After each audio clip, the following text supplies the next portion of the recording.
नमस्कार मेरे प्यारे श्रोताओं, आज मैं आपके लिए एक अनोखी कहानी लेकर आई हूँ जिसमें व्यापार की चतुराई, रिश्तों की नादानी और किस्मत के अनोखे खेल का संगम है। ये कहानी एक ऐसे सेठ की है जो एक मुश्किल में अवसर ढूंढ लेता है, पर उसके बेटे को अपनी पत्नी की एक छोटी सी गलती के कारण सब कुछ गंवाने की नौबत आ जाती है। तो आइए कहानी शुरू करते हैं। सदियों पहले की बात है। एक सुजानपुर गांव था जो रतनपुर नगर से 10 मील की दूरी पर बसा था। सुजानपुर पूरी तरह से किसानों का गांव था। उस गांव में कोई सेठ, साहूकार या कोई बड़ा जमींदार नहीं था। गांव में रोजमर्रा के उपयोग का सामान खरीदने के लिए कोई दुकान नहीं थी। छोटे से छोटा सामान खरीदने के लिए रतनपुर ही जाना पड़ता था।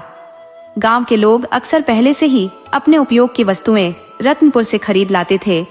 उसके बाद भी कोई वस्तु घट जाती तो पड़ोसी एक दूसरे से आपस में लेन देन कर लेते थे। उस गांव और नगर के बीच में एक बरसाती नदी बहती थी, जिसमें बरसात के मौसम में बहुत तेज पानी बहा करता था। पानी की धार बहुत तेज होती थी, इस कारण उसमें कोई नाव नहीं चलती थी। पुराने जमाने में हर नदी पर पुल भी नहीं हुआ करते थे। हाँ, कोई उदार राजा होता था तो वो लकड़ी का पुल नदियों पर बंधवा देता था। उस नदी की धार इतनी तेज होती थी कि कोई पुल बनाने को सोच भी नहीं सकता था। उसमें भूल से भी कोई नाव नहीं चलती थी। लेकिन वह नदी हमेशा परेशान नहीं करती थी। सिर्फ बरसात के मौसम में 4 महीने के लिए ही कष्ट देती थी। उसके बाद तो 8 महीने सूखी रहती थी। उसमें सिर्फ घुटने भर पानी रहता था। तो सुजानपुर के लोग बरसात आने से पहले हर आवश्यकता की वस्तु पहले से खरीद कर रख लेते थे। वह बरसात के 4 महीने को मौज मस्ती के दिन मानते थे। वे अपने घर परिवार के साथ ही रहकर बिताते थे। लेकिन एक बड़ी समस्या थी कि गांवों में आधे लोग गरीब ही हुआ करते थे, जिनकी रोजी रोटी रोज के काम पर निर्भर थी। वह रोज कमाते थे और रोज खा जाते थे। जिस दिन काम नहीं किए तो फाके पड़ जाते थे। रोज कुआं खोदना और पानी पीना उनकी नियति बन गई थी। तो वैसे सुजानपुर के लोग अपने लिए 4 महीने का जुगाड़ नहीं कर पाते थे, तो उनके लिए बहुत मुश्किल की बात होती थी। वह रतनपुर नगर पर ही निर्भर होते थे, लेकिन बरसात में अपने गांव में घिर कर रह जाते थे। उन्हें अब आसपास के गांवों में बहुत कम कीमत में, बहुत कम मजदूरी पर काम करने को बेबस होना पड़ता था। उनके लिए रतनपुर उस सुंदर पड़ोसन की तरह हो जाता था, जिसे दूर से देख तो सकते थे, मगर हासिल कुछ नहीं होने वाला था। उधर रतनपुर नगर में एक धनी सेठ रहा करता था, जिसका नाम सेठ हरिदास था। वो अपने जमाने का मशहूर सेठ था। उसने नगर में बहुत नाम कमाया था, लेकिन गांवों की बदौलत वह गांवों से सस्ते अनाज खरीदकर सस्ते दाम में ही नगर में बेचता था, तो नगर का नामी सेठ बन गया था। उसके माल इतने बिकते कि गोदाम हमेशा खाली हो जाता था। उसका फायदा नगर के दूसरे व्यापारी खूब उठाते। हरिदास से माल खरीदकर अपने यहाँ जमा कर लेते।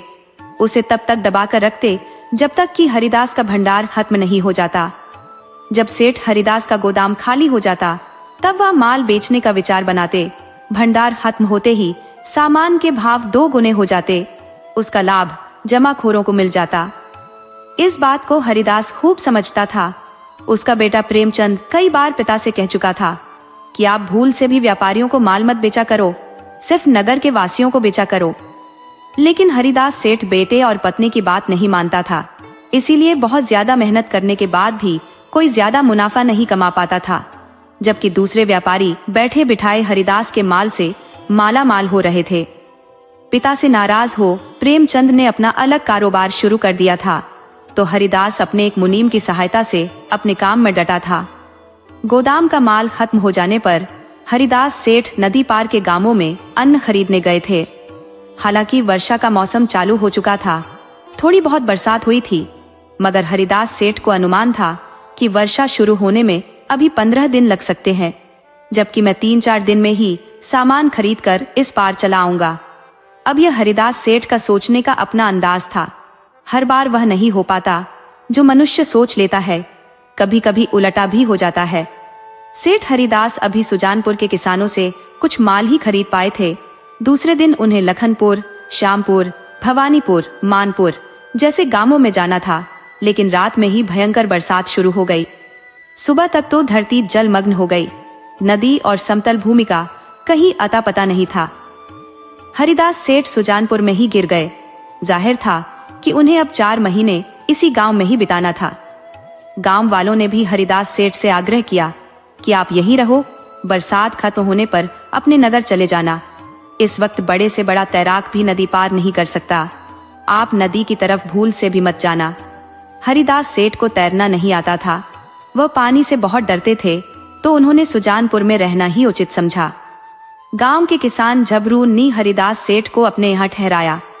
जबरू का अपना कोई बड़ा परिवार नहीं था, बस पति पत्नी ही घर में रहा करते थे, जबकि उसके पास जमीन काफी थी, 2 मकान भी थे, एक गांव में और एक गांव से बाहर। सेठ को गांव में रहना बहुत अच्छा लगा। उधर सेठ की पत्नी और बेटे काफी परेशान हुए कि पिताजी तो नदी पार ही गिर गए, अब सुरक्षित है भी या नहीं, मुझे पता लगाना चाहिए। वो नगर से बाहर आया और जब देखा कि चारों तरफ पानी भरा है तो उसकी हिम्मत ही नहीं हुई कि नदी के तट पर जाए, तो वह अपने घर लौट गया और माँ से बताया कि पानी इतना ज्यादा हुआ, हाय, कि नगर से बाहर समुंदर बन गया, हाय, जब तक पानी कम नहीं हो जाता हम पिताजी की खोज खबर नहीं ले सकते।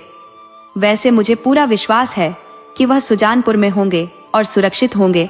पानी कम होने के बाद मैं नदी के तट पर जाऊंगा, अभी मेरा कहीं भी जाना ठीक नहीं।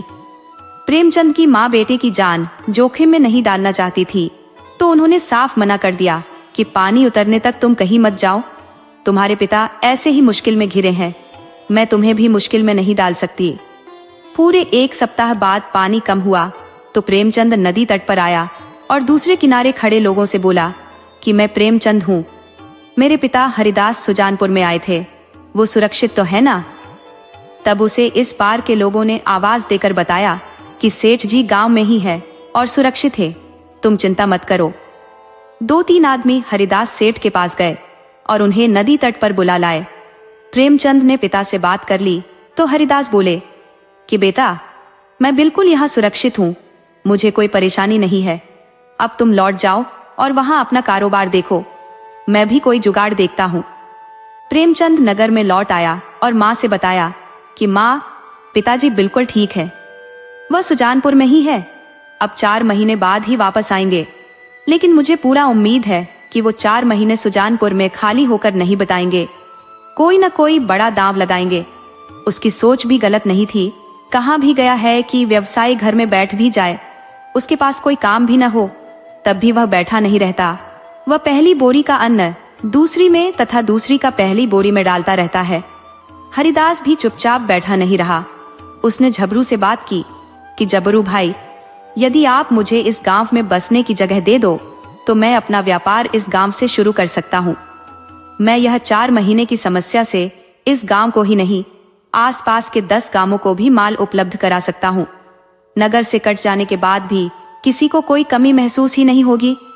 ये गांव व्यापार का एक केंद्र बन जाएगा, 10-20 गांव के लोग आएंगे तो गांव वालों के लिए भी रोजगार का मार्ग खुल जाएगा। जबरू बोला कि सेठ जी, आप चिंता मत करो, आप व्यापार की शुरुआत करो, आप तो जानते हो मेरा अपना अब कोई नहीं है, मेरे दूर के रिश्तेदार तो मेरे धन पर नजर गड़ाए हुए हैं, लेकिन मदद के नाम पर कोई नहीं आता।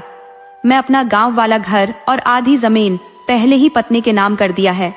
पत्नी को अपने भाई भतीजों पर बड़ा नाज है, लेकिन मैं जानता हूँ वे सभी बहुत बड़े कमीने हैं, फुर्सत मिलते ही गला दबा देंगे।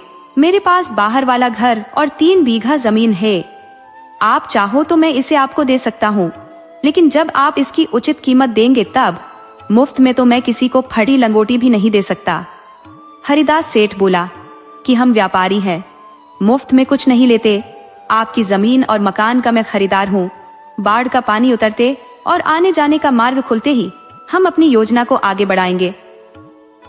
हरिदास सेठ बहुत दूर की सोच रखता था, उसकी नजर नदी पार के 30-40 गांवों पर लगी थी, जो नदी के बढ़ जाने से शहर से अलग हो जाते थे। वैसे 50 से ज्यादा गांव थे जिनके लिए 4 महीने मौत से कम नहीं होते थे।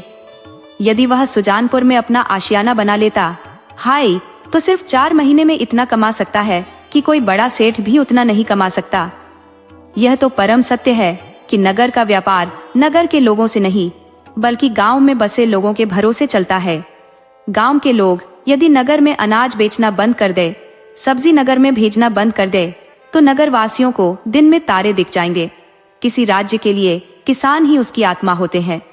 इंसान सुख सुविधा, कम संसाधनों में भी रह सकता है, मामूली वस्त्र पहनकर भी जिंदगी गुजर सकती है, मगर अन्न के बगैर, भोजन के बगैर एक दिन भी काम नहीं चलने वाला। उसने बहुत विचार के बाद गांव वालों से सलाह ली। उसने बताया कि आपका गांव मुझे बहुत प्यारा लग रहा है, ये नगर से 1000 गुना अच्छा है। मैं अब इस गांव में बस जाना चाहता हूँ। आप लोग बताइए कि आप लोगों की क्या राय है। गांव वाले हरिदास सेठ की बात सुनकर काफी खुश हुए। तब हरिदास बोला कि मेरे आपके गांव में बस जाने से गांव की तस्वीर ही बदल जाएगी। आप लोगों को मामूली नमक के लिए भी 4 महीने परेशानी झेलनी पड़ती है, लेकिन हम यहाँ रोजमर्रा की चीजें बेचेंगे ही और भी कई चीजों का प्रबंध करेंगे। हम कुछ जमीन खरीदेंगे, उसमें हम घर, गोदाम, चिकित्सालय और गुरुकुल बनवाएंगे और गोदाम के साथ एक बड़ी दुकान भी बनवाएंगे जिसमें खाद्य सामग्री के अलावा वस्त्र भी बिकेगा। हम आप लोगों से सिर्फ अन्न ही नहीं खरीदेंगे, बल्कि जंगल से लाई गई लकड़ियां, औषधि और फल भी खरीद लेंगे। आप लोगों को हम साल भर रोजगार देंगे। वह सभी सुविधा हम गांव में प्रदान कर देंगे। जो सुविधा के लिए आप नगर में भटकते हो, हम सारी सुविधा एक छत के नीचे दे देंगे। सेठ हरिदास की बात सुनकर गांव वाले बहुत प्रसन्न हुए। उन्हें सेठ की बात सुनकर ही स्वर्ग का आनंद आ रहा था। वह बोले कि सेठ जी, अब आप यहाँ से जाओ ही नहीं। तब हरिदास बोला कि मुझे जाना तो पड़ेगा, जब जाऊंगा तभी तो सारा जुगाड़ कर पाऊंगा। मुझे गोदाम बनाने के लिए कारीगर भी चाहिए। जो नगर में मिलेंगे, कपड़ा नगर में मिलेगा, रोजमर्रा के उपयोग का आधा सामान नगर में ही मिल पाएगा, तो नगर की हम बिल्कुल अनदेखी नहीं कर सकते। गांव वाले भी हरिदास सेठ को समझाते कि सेठ जी, आपका व्यापार तेज घोड़े की तरह दौड़ेगा। आपका रोजगार साल भर एक समान चलेगा, लेकिन 4 महीने तो तूफान की तरह चलेगा। आप इतना कमा लेंगे कि 8 महीने फिर आपको व्यापार करने की जरूरत नहीं पड़ेगी। वैसे आप खुद व्यापारी हो, आपसे ज्यादा कौन समझ सकता है। देखते देखते 4 महीने का समय गुजर गया। नदी का पानी सूख गया। अब कोई कह ही नहीं सकता था कि यहाँ अभी कुछ दिन पहले खतरनाक नदी थी। हाँ, इतना कह सकता था कि शायद कोई नदी रही होगी। बस एक नाले के बराबर पानी था, मात्र घुटने भर। नदी का पानी उतरते ही हरिदास सेठ रतनपुर लौट आया और अपना प्लान अपने बेटे को समझाया, तो प्रेमचंद को भी प्लान बहुत अच्छा लगा। प्रेमचंद बचपन से ही पिता के साथ लगा था, तो उसको तजुर्बा अपने पिता से कम नहीं था। उसने तुरंत पिता को सलाह दी कि पिताजी, आप सुजानपुर में बस जाने का प्रबंध करें। हमारा रोजगार सुजानपुर में नगर से अच्छा चलेगा। हमें 4 महीने मंदी के द्वार से गुजरना नहीं पड़ेगा। बरसात शुरू होने पर नगर में आता ही कौन है, और नगर में जितनी दुकानें हैं उससे कम खरीदार है। आप पहली बार कुछ बड़ा सोचे हो। हम बिना देर किए वहां रोजगार शुरू करें। हरिदास सेठ ने कोई देर नहीं की। उसने सुजानपुर में गोदाम बनाने का काम लगवा दिया। उसने झबरू की 3 बीघा जमीन खरीद ली। गांव से बाहर वाला मकान खरीद लिया। 7-8 महीने के अथक प्रयास के बाद हरिदास ने सुजानपुर में व्यापार शुरू करा दिया। वह पत्नी और बेटे के साथ सुजानपुर में रहने लगा। उसे तमाम व्यवस्था करने में बरसात आ गई। बरसात आई तो हरिदास सेठ के लिए खुशियां लेकर आई। बरसात इतनी भयंकर हुई कि 50 गांवों का रास्ता नगर से कट गया। अब कोई नगर में जा ही नहीं सकता था। बरसात भी समय से 15 दिन पहले शुरू हो गई। गांवों के आधे लोग अभी रोजमर्रा की सामग्री इकट्ठा भी नहीं कर पाए थे, लेकिन उन्हें एक संतोष था कि हमें अब एक मुश्त सामग्री खरीदने की जरूरत नहीं है। हम हरिदास सेठ की नई दुकान से सामग्री खरीद सकते हैं।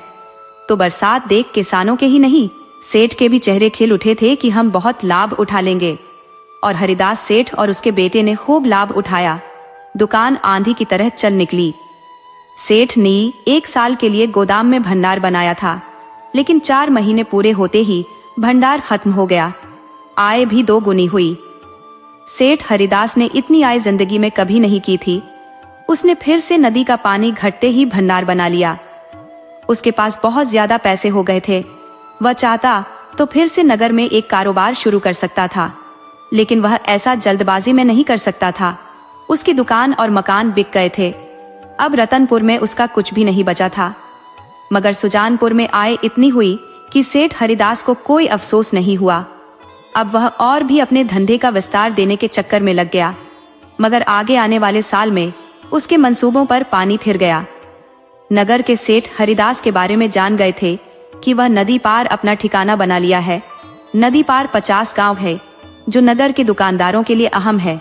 हरिदास ने सभी को रोक दिया है। नगर वाले सेठों ने एक सभा की ओर तय किया कि नदी पार के सभी गांवों में अपना एक एक दुकान खोलेंगे। उस दुकान में बहुत ही कम कीमत रखकर हम बिक्री करेंगे।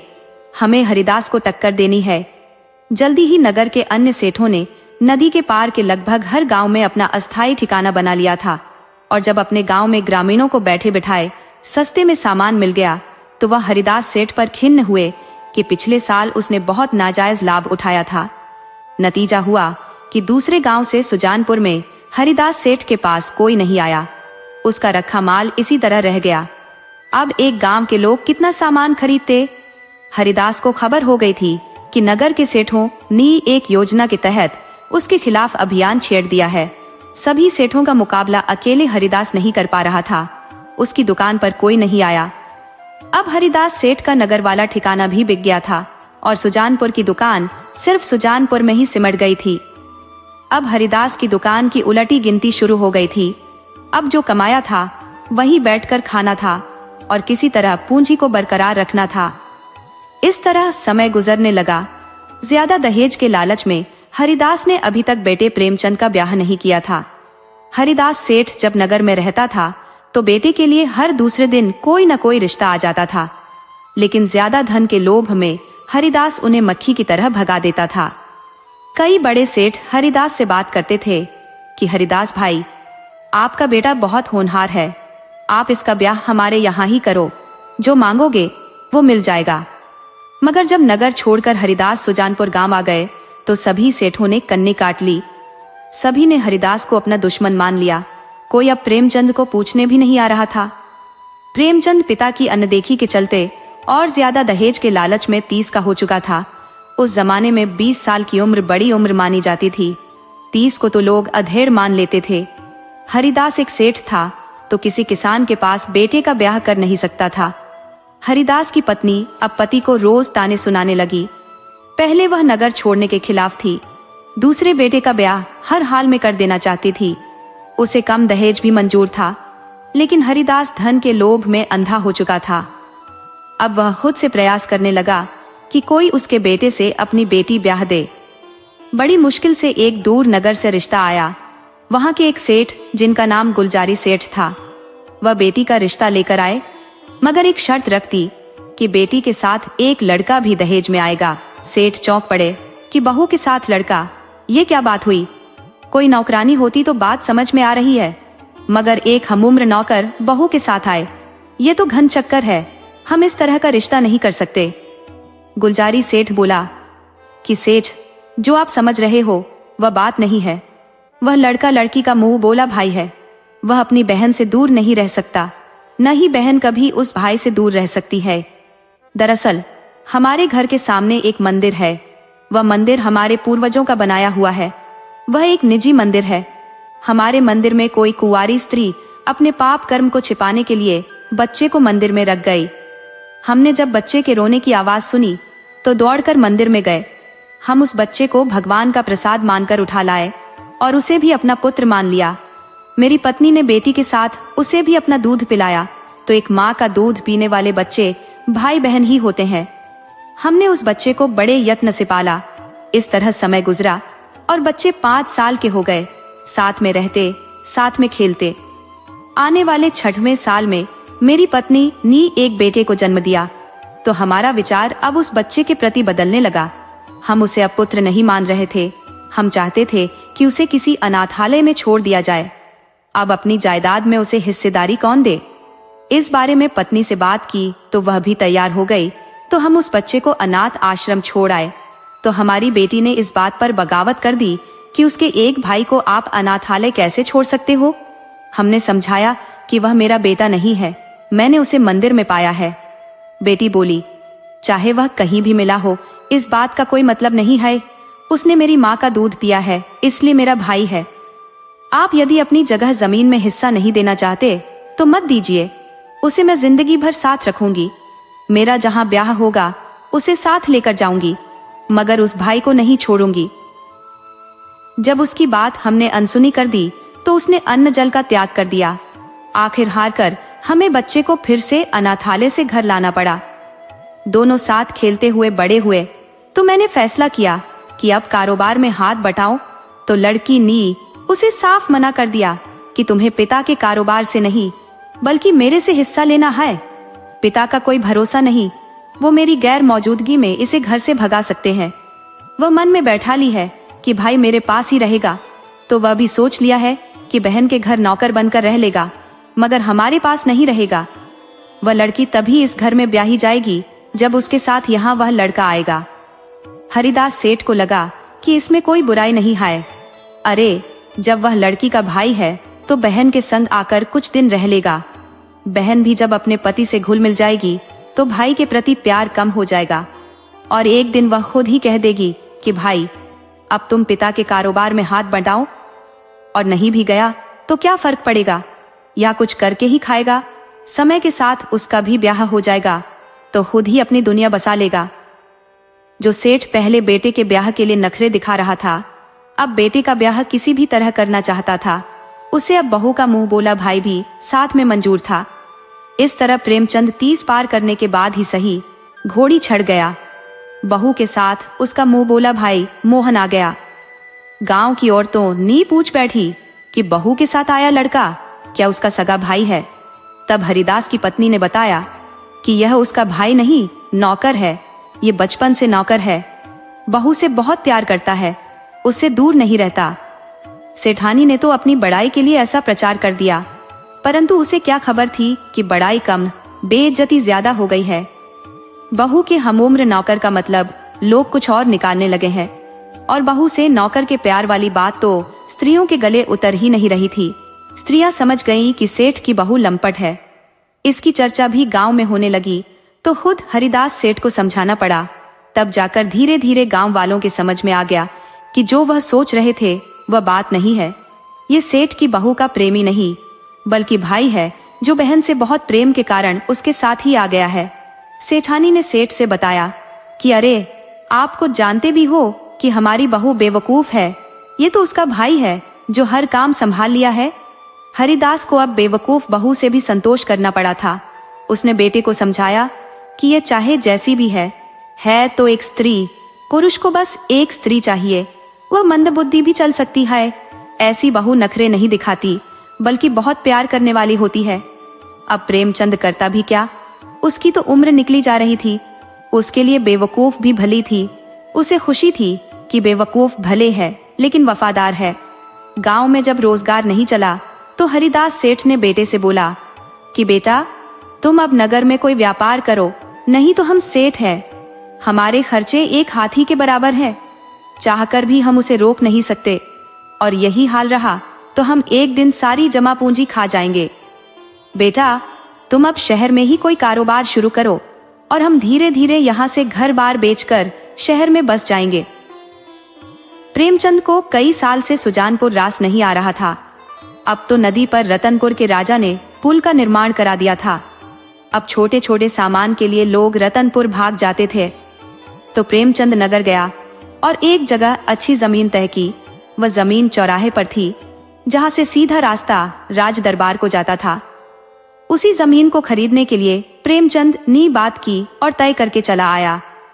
उसने इस बात को अपने पिता से अभी नहीं बताया, अपनी माँ से भी नहीं बताया, मगर अपनी बेवकूफ पत्नी से बता दिया कि मैं शहर के अंदर मुख्य चौराहे पर ठीक राज दरबार के सामने जमीन ठीक कर दिया हूँ। जमीन बहुत सस्ते में तय हुई है, मात्र 10,000 सोने के सिक्के में 1 बीघा जमीन मिल रही है।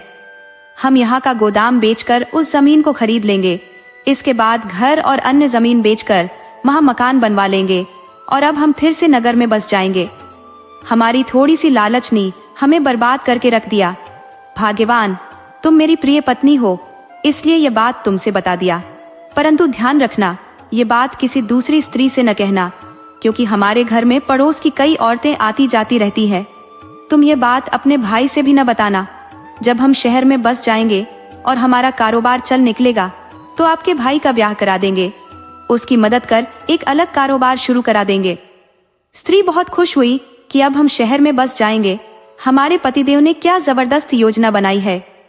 बेवकूफ स्त्री थी, उसको बात पचाना आता ही नहीं था।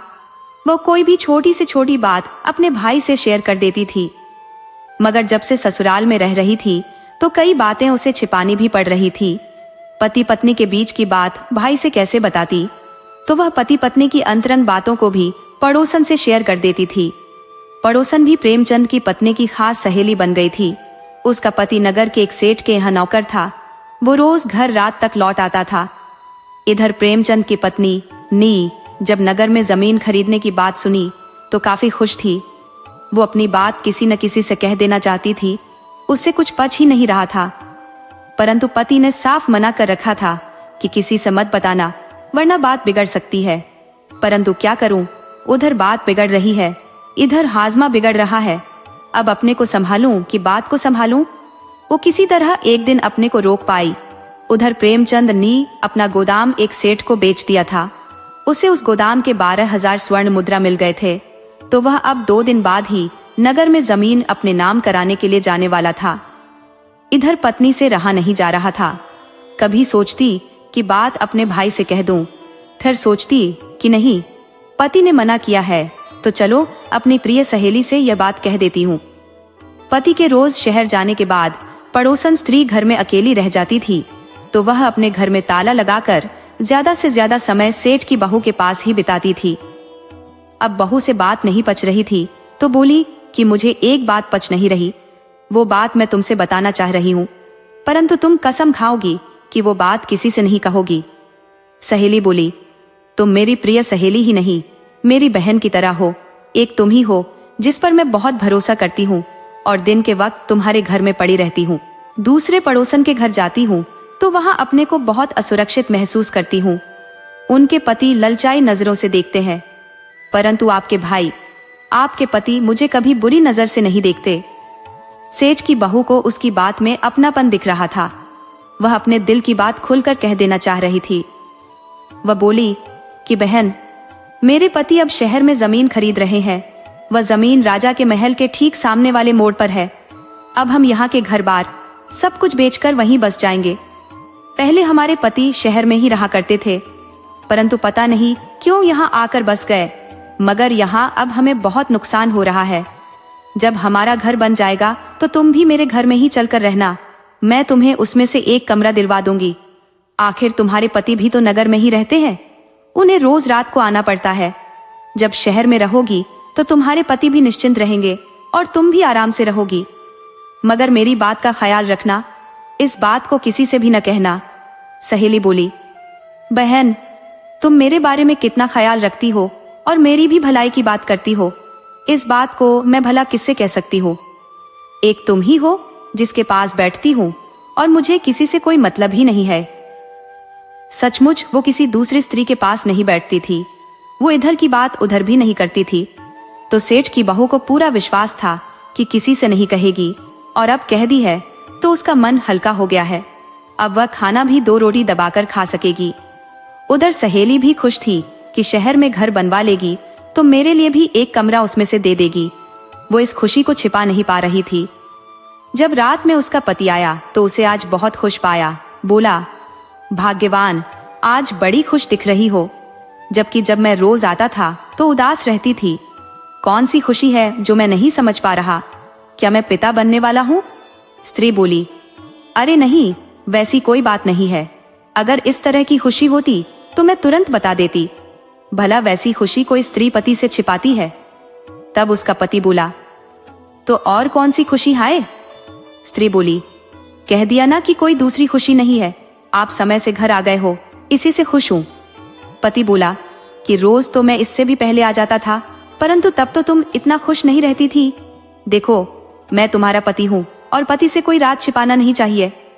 स्त्री बोली कि मैं कोई राज नहीं छिपा रही, आपको बस शंका करने की आदत है। पति बोला, मैं अब तक तो कोई शंका नहीं किया, मगर अब मुझे शंका होने लगी है। विवाहिता स्त्री 5 परिस्थितियों में ही खुश होती है। एक तो उसे धन मिल जाने पर, दूसरा पुत्र होने पर, तीसरा मायके के लोगों के आने पर, और चौथा किसी नए प्रेमी के मिल जाने पर, 5वां गहना मिल जाने पर। न तो तुम्हें गहना मिला है, न पुत्र की कोई खुशी है, न मायके का संदेशा है, न कोई धन मिला है, तो चौथी खुशी मुझे नजर आ रही है, तुम्हें कोई प्रेमी मिल गया है। स्त्री बोली, आप बहुत फालतू बात सोच लेते हो। अरे मैं भला विवाहित होकर भी किसी से प्रेम कर सकती हूँ, और मुझसे कौन प्रेम करेगा? किसी विवाहिता से कोई प्रेम करे, उससे बेवकूफ कौन हो सकता है? अरे जब नहीं मानोगे, जानकर ही रहोगे कि कौन सी खुशी से खुश हूँ, तो खाना खा लो और सोते वक्त सारी बात बता दूंगी। आप दिन भर कहाँ कहाँ नयन मटकाते हो, मैं एक बार भी शंका नहीं करती। मैं एक बार जरा मुस्कुरा दी तो आपके पेट में मिर्ची लग गई। स्त्री नी रात में बताई कि प्रेमचंद नगर के मुख्य चौराहे पर राजा के राजमहल वाले सड़क पर जमीन खरीद रहा है। उसकी पत्नी ने कहा, हाय कि मकान बन जाने पर तुम्हारे लिए भी एक कमरा दे दूंगी, तुम अपने पति के साथ उसमें रहना। रोज तुम्हारे पति शहर से आने जाने में काफी थक जाते हैं और तुम भी अकेले अकेले किसी तरह दिन गुजारती हो। बस इतनी सी बात थी। मैं इसी बात से खुश थी कि मुझे भी शहर में रहने का मौका मिल जाएगा। पति बोला, तुम मेरी बहुत प्यारी पत्नी हो, मैं तुम पर कोई शंका नहीं करता, बस थोड़ा मजाक कर दिया और तुम गंभीर हो गई।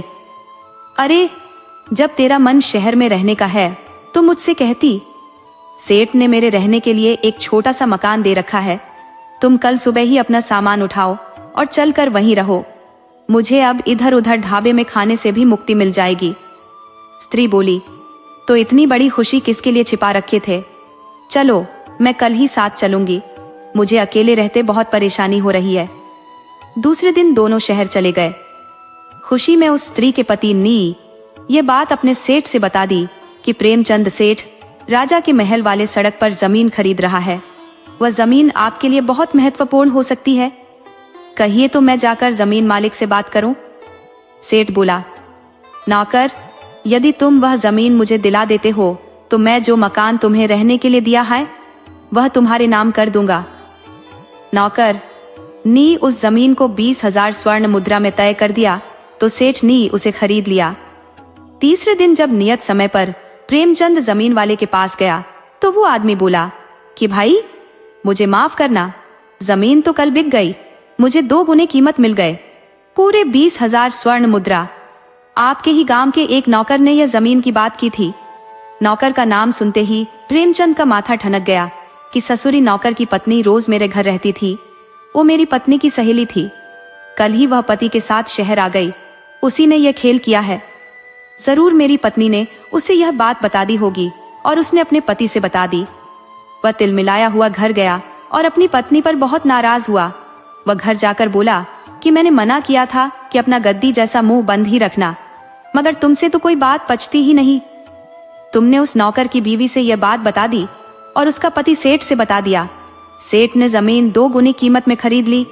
तुमने तो मेरा दिवाला ही निकाल दिया, मेरा गोदाम बिक गया। मैं उसे इसलिए बेचा था कि जमीन खरीद लूंगा, परंतु जमीन मिली नहीं और गोदाम भी बिक गया। तुम जैसी बेवकूफ पत्नी रखने से अच्छा बिना पत्नी का ही रहना ठीक है। घर के अंदर रहकर तुम इतना बड़ा कमाल कर दी, तो बाहर निकलोगी तो क्या गुल खिलाओगी? प्रेमचंद स्ट्राई के भाई से बोला कि अब तुम इसे अपने साथ लेकर अपने नगर लौट जाओ, वरना यह मुझे सड़क पर ला देगी। भाई बोला, बहन ने यह बहुत बड़ी गलती कर दी है, परंतु आप कौन से अच्छे हो जो गोपनीय बात स्त्री से बता दिया? आप नहीं जानते कि जमीन और अपने धन की जानकारी स्त्री को नहीं बतानी चाहिए, मगर बात को तो आप भी नहीं पचा पा रहे हो। खैर, कोई घबराने की बात नहीं है, मुझे पहले ही खबर हो गई थी कि आपने अपना गोदाम बेच दिया है, तो हमने भी एक चाल चल दी है। उस सेठ से बता दिया कि तुम गोदाम खरीदकर बुरे फंस गए हो। अरे यदि यहाँ दुकानदारी चलेगी तब तो गोदाम की जरूरत पड़ेगी, जब दुकानदारी नहीं चलेगी तो गोदाम को क्या तबेला बनाओगे? अरे जब दुकान चलती तो प्रेमचंद तुम्हें गोदाम क्यों बेच देते? भला चलती हुई दुकान और गोदाम कोई बेचता है? अभी वक्त है, थोड़ा घाटा सहकर भी गोदाम वापस कर दो। अब कल वह सेठ गोदाम वापस करने की बात करेगा तो उसे आधी कीमत में फिर से खरीद लेना। मैं उसे और भी भड़का दूंगा कि वह किसी भी तरह बेचकर भाग जाए। प्रेमचंद बोला, ठीक है, यदि तुम आधी कीमत में मुझे गोदाम वापस दिलवा देते हो तो मैं तुम्हें और तुम्हारी पागल बहन को यहाँ रहने दूंगा, वरना अगर पूरी कीमत देकर गोदाम खरीदता हो तो तुम्हारी बहन को रख लूंगा और तुम्हें यहाँ से जाना पड़ेगा। मोहन बोला, भाई आप समझने की कोशिश करो, मैं बहन का ऋणी हूँ, उसे छोड़कर कहीं नहीं जा सकता। मैंने कसम ली है कि उसकी सेवा में अपनी उम्र बिता दूंगा। आप जानते हो, मैं एक अनाथ हूँ, मुझे सबने ठुकरा दिया, मगर यह बहन मुझे नहीं छोड़ी, तो उसे कैसे छोड़ सकता हूँ। मैं कहीं मजदूरी कर लूंगा, कहीं भी खा पी लूंगा, परंतु रहूंगा यहीं पर। प्रेमचंद बोला, साले, साफ साफ क्यों नहीं कहते कि उससे तुम्हारा कोई चक्कर है, देखे बिना रह ही नहीं सकते। वो बोला, आपकी कोई बहन नहीं है, इसलिए बहन और भाई के बारे में कुछ नहीं पता। अब ज्यादा बात मत बढ़ाओ, मैं तुम्हारी शर्त मानने को तैयार हूँ। यदि आपको गोदाम की पूरी कीमत देनी पड़ती है तो मैं अपनी बहन की खुशी के लिए घर छोड़कर चला जाऊंगा, परंतु उससे मत बताना कि मैंने उसे यहाँ से निकाला है। कह देना कि खुद कहीं चला गया, शायद किसी लड़की वड़की का चक्कर था।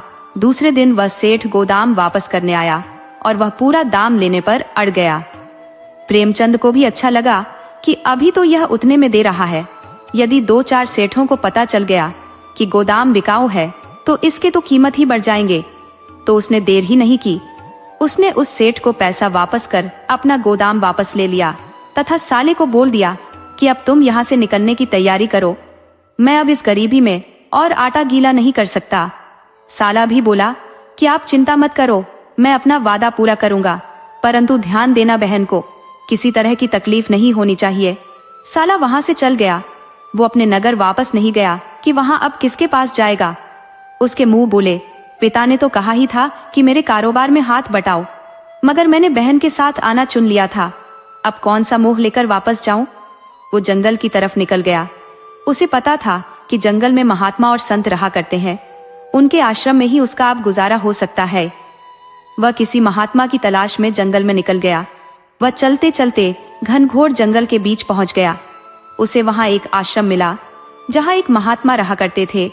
वह महात्मा के पास गया और साष्टांग दंडवत कर महात्मा से रहने के लिए आसरा मांगा। महात्मा बोले कि बच्चा, तुम आश्रम में रह सकते हो, परंतु तुम यहाँ रहना क्यों चाहते हो। तब उसने अपनी पूरी कहानी महात्मा को सुना दी। महात्मा बोले कि ठीक है, तुम मेरे आश्रम में रहो, मगर तुम्हारे यहाँ रहने से तुम्हारी बहन के साथ भला नहीं होगा। अच्छा, अभी यहीं रहो, बाद में मैं तुम्हारी कोई मदद करूंगा। वो महात्मा के आश्रम में ठहर गया, परंतु उसका मन उस आश्रम में नहीं लग रहा था। उसे रहते 1 सप्ताह गुजर गया। इधर प्रेमचंद की पत्नी को पता चला कि उसका भाई यहाँ से चला गया और खुद से गया है, किसी लड़की के साथ गया है, तो दुखी हुई। प्रेमचंद ने पत्नी से बताया कि ऐसे गंदे नाली के कीड़े इसी तरह के होते हैं, साथ ऐसे रहेंगे मानो उनसे बढ़कर कोई नहीं है, मगर अपने मन में एक खंजर रखेंगे, मौका मिलते ही चला देंगे। अरे भला है जो इस गांव की किसी लड़की को लेकर नहीं भागा है, वरना हमें लेने के देने पड़ जाते, गांव वाले हमें मार मार कर यहाँ से भगा देते। स्त्री बोली कि आप चाहे कुछ भी कह लो, मैं कभी विश्वास नहीं कर सकती कि वह खुद से यहाँ से जा सकता है। और रही बात लड़की के चक्कर की, तो वो एक धर्मात्मा पुरुष है, वह ऐसा हरकत कर ही नहीं सकता। जरूर आपने उसे भगाया है, और जब तक वह वापस नहीं आ जाता मैं अन्न का एक दाना भी ग्रहण नहीं करूंगी, मैं अब जल भी नहीं पीऊंगी। पत्नी का प्रण सुनकर तो पहले प्रेमचंद ने हल्के में लिया, परंतु जब उसे 4-5 दिन बीत गए तो उसके पैर तले की जमीन खिसकने लगी। ये तो इसी तरह हटकी तो मर जाएगी। उसे अब समझ नहीं आ रहा था कि क्या करे। साला कहाँ गया होगा, उसे इस बात की खबर नहीं थी। उसने पत्नी से बोला कि तुम अपना प्रण तोड़ दो, मुझसे गलती हुई है, मुझे उसे रोकना चाहिए था, परंतु मैं रोक नहीं सका। तुम प्रण तोड़ दो, मैं वादा करता हूँ कि उसको खोज कर ला दूंगा। स्त्री बोली, आप भाई को मेरे सामने ला दो, उसी वक्त प्रण तोड़ दूंगी, वरना मैं अपनी जान दे दूंगी। प्रेमचंद बोला कि मैं उसे खोजने के लिए जाता हूँ, उसे लेकर आऊंगा। तुम भगवान के लिए यह प्रण छोड़ दो, खाना खा लो, पानी पी लो। स्त्री बोली, मुझसे आप बहस बंद करो और यहाँ से जाओ। प्रेमचंद साले की तलाश में चला गया, मगर कहाँ तलाशे, उसे समझ नहीं आ रहा था। वो भगवान का नाम ले जंगल में गया। वहां उसने साले की बहुत खोज की, परंतु उसे कुछ पता नहीं चला। इस तरह 2 दिन और गुजर गए। तब महात्मा बोले, वत्स, अब तुम्हें यहाँ नहीं ठहरना चाहिए, तुम आज ही अपनी बहन के पास वापस लौट जाओ। तुम्हारे पास बस एक ही समस्या है कि तुम्हारे पास धन नहीं है, तो मैं उसकी समस्या हल किए देता हूँ। महात्मा ने उससे कहा कि आश्रम में एक फावड़ा पड़ा है, उसे ले लो और हमारे साथ चलो। महात्मा मोहन को लेकर जंगल में चल पड़े। चलते चलते महात्मा एक सूखे वृक्ष के पास खड़े हो गए और बोले कि वत्स, किसी का भला करने पर ही धन की प्राप्ति होती है। इस दुनिया में कोई धन के लिए व्याकुल है तो किसी की जिंदगी पर धन भारी पड़ गया है। इस पेड़ को देख लो, इस पेड़ का जीना धन ने मुहाल कर दिया। हाय, उसकी जड़ में एक हीरे जवाहरात से भरा एक सोने का घड़ा, हाय, जो इसे जीने नहीं दे रहा। यहाँ एक साथ दो को जीवन मिल जाएगा। तुम इस पेड़ की जड़ से सोने का घड़ा निकाल लो तो तुम्हें इतना पर्याप्त धन मिल जाएगा कि तुम बहन की मदद कर सकते हो और उसकी जान बचा सकते हो। इस वक्त वह तुम्हारे वियोग में मरणासन्न पड़ी हुई हाई, इसलिए देर मत करो और उसके पास जाओ। उसने तुरंत पेड़ के पास एक गड्ढा खोदकर सोने के घड़े को निकाल लिया और महात्मा से आज्ञा लेकर बहन के पास चल दिया। वो शाम होते होते सुजानपुर चला आया। उसने घड़े को एक चादर में छिपाकर लाया था। वो अपनी बहन के पास गया तो देखा कि चारपाई पर गिरकर मरणासन्न हो चली है। तो वो बहन पर नाराज हुआ कि तुम्हें ऐसा नहीं करना चाहिए था। मैं तुम्हारे लिए धन की व्यवस्था करने गया था तो आने में तो समय लगना ही था। मैं कहाँ कहाँ तुम्हारे साथ बैठा रहूंगा। तुम अब बचपना छोड़ो और अब तो एक आदमी की पत्नी हो। मेरा यहाँ तुम्हारे साथ रहना क्या अच्छा लगता है। जल्दी से उठो और भोजन करो। बहन बोली कि वादा करो कि ऐसी गलती कभी नहीं करोगे, तुम मुझे छोड़कर कहीं नहीं जाओगे। भाई बोला, मेरी पागल बहन, मैं वादा करता हूँ कि कभी तुम्हें छोड़कर नहीं जाऊंगा। तब बहन ने भोजन किया, जल पिया। इधर प्रेमचंद को समझ नहीं आ रहा था कि वो इतना सारा धन कहाँ से ले आया है। तो साला बोला, आप अभी इसके बारे में कुछ मत पूछो, ये धन चोरी का नहीं है, ये मेहनत की कमाई है। तब प्रेमचंद ने साले को दूसरे कमरे में ले गया और बोला कि अरे बाबा, अपनी बहन के सामने धन का राज मत खोलना, वरना उससे कोई बात पचती है, वो पूरे गांव में डुगडुगी बजवा देगी। अब बताओ कि यह धन तुमको कहाँ से मिला। तब साला बोला कि भाई, जंगल के अंदर एक महात्मा रहते हैं, वह पहुंचे हुए सिद्ध महात्मा है। उन्होंने यह धन एक पेड़ से तोड़ कर दिया है। आप तो जानते हो, महात्माओं के लिए कोई भी काम असंभव नहीं है। उन्होंने ही मुझे बताया कि तुम्हारी बहन की जान खतरे में है, उसे किसी भी तरह बचा लो। तो मैं भागा भागा यहाँ चला आया। अब तुम इस धन का प्रयोग कर नगर में मकान खरीद सकते हो, अपना व्यापार शुरू कर सकते हो। जब पास में पैसा है तो दुनिया का हर काम आसान है, वरना एक छोटा सा भी काम मुश्किल पैदा कर सकता है। उधर स्त्री दोनों की बात सुन रही थी। वह जानना चाहती थी, पेड़ भी भला कहीं पैसा देता है? महात्मा ने किस तरह पेड़ से तोड़कर इसे पैसा दिया होगा। वह तरह तरह की बातों का अनुमान अपने मन में लगा रही थी। उसने एकांत पाकर भाई से पूछ लिया कि तुम इतना धन किस तरह पाए, और यदि पेड़ से पाए हो तो वह पेड़ मुझे दिखाओ, किसी दिन जंगल में मुझे ले चलो। भाई ने बताया कि बहन, वैसे तो जंगल में बहुत से पैसे के पेड़ हैं, परंतु वह हमें नहीं दिखते। परंतु महात्मा उस पेड़ को पहचान लेते हैं और उनके पास तो सिद्धि होती है, उसकी सहायता से कुछ भी कर सकते हैं। महात्माओं में ताकत होती है कि राजा को भी रंक और रंक को राजा बना सकते हैं। अतः तुम इस चक्कर में मत पड़ो और पिछली बार की तरह कोई गलती मत दोहरा देना। ये किसी से नहीं बताना कि मैंने कोई धन जंगल से पाया है, वरना बहुत मुसीबत में डाल दोगी। ये मामला गांव तक नहीं रहेगा, वह राज दरबार तक चला जाएगा। जंगल में मिले किसी भी धन पर राजा का अधिकार होता है। जो भी धन पाता है उसे लेकर राज दरबार जाता है और राजा के खजाने में जमा कर देता है।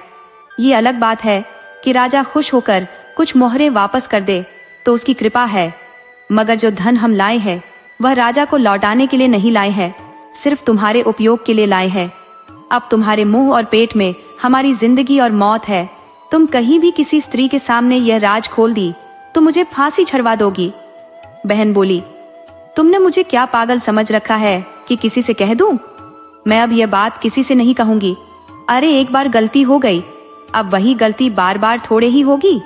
भाई वहां से चला गया, मगर उसे पूरा यकीन था कि बहन नहीं मानने वाली।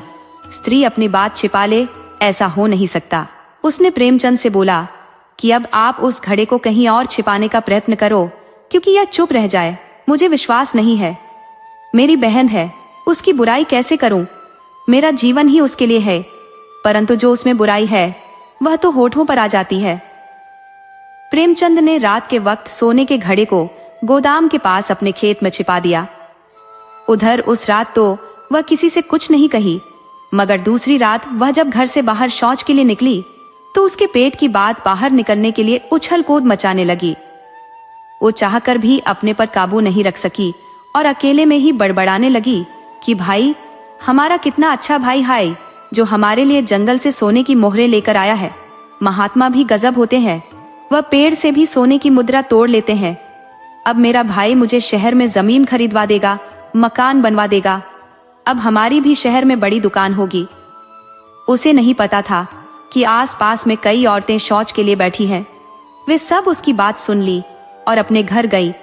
उन्हें समझ नहीं आ रहा था कि प्रेमचंद की पत्नी पागल है या सचमुच का सोने का घड़ा उसका भाई ले आया है। उन्होंने अपने पतियों से बताई। पति ने दिन में अन्य लोगों से चर्चा की। बात एक दूसरे के कान तक जाते जाते राजा के गुप्तचरों तक पहुंच गई तो उन्होंने खबर राजा को दी। राजा ने मंत्री से बोला कि मंत्री जी, बिना आग जले धुआं नहीं उठता। अगर बात फैली है तो इसमें सच्चाई है।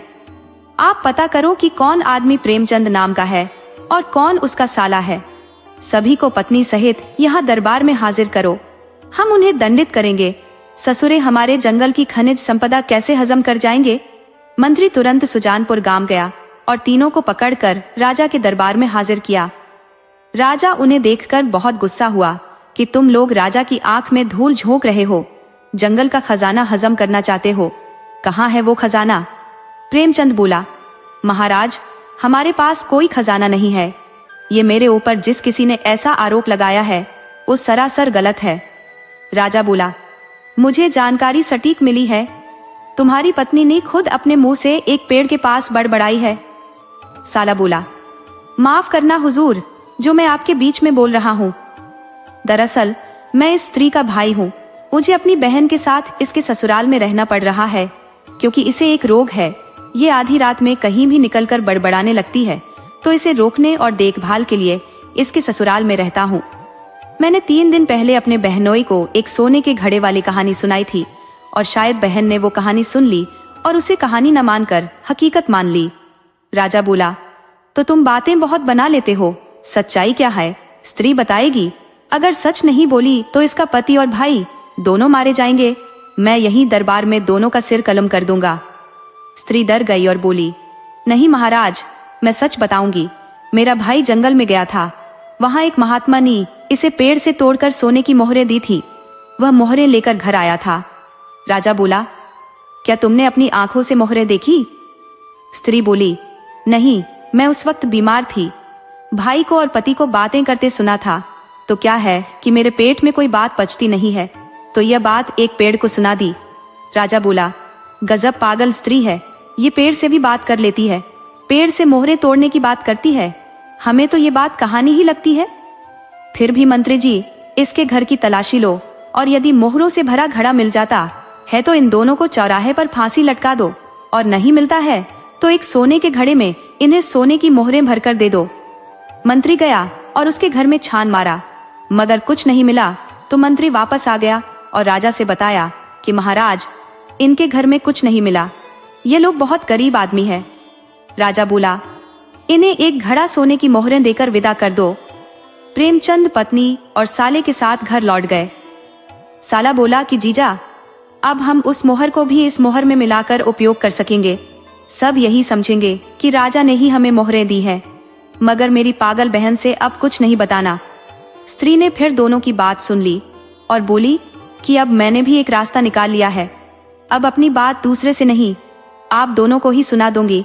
मेरे पेट का अपच ठीक हो जाएगा। इस तरह सभी रहने लगे।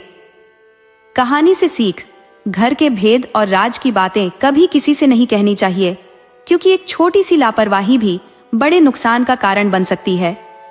चतुराई से बड़ी बड़ी मुसीबतों को भी टाला जा सकता है।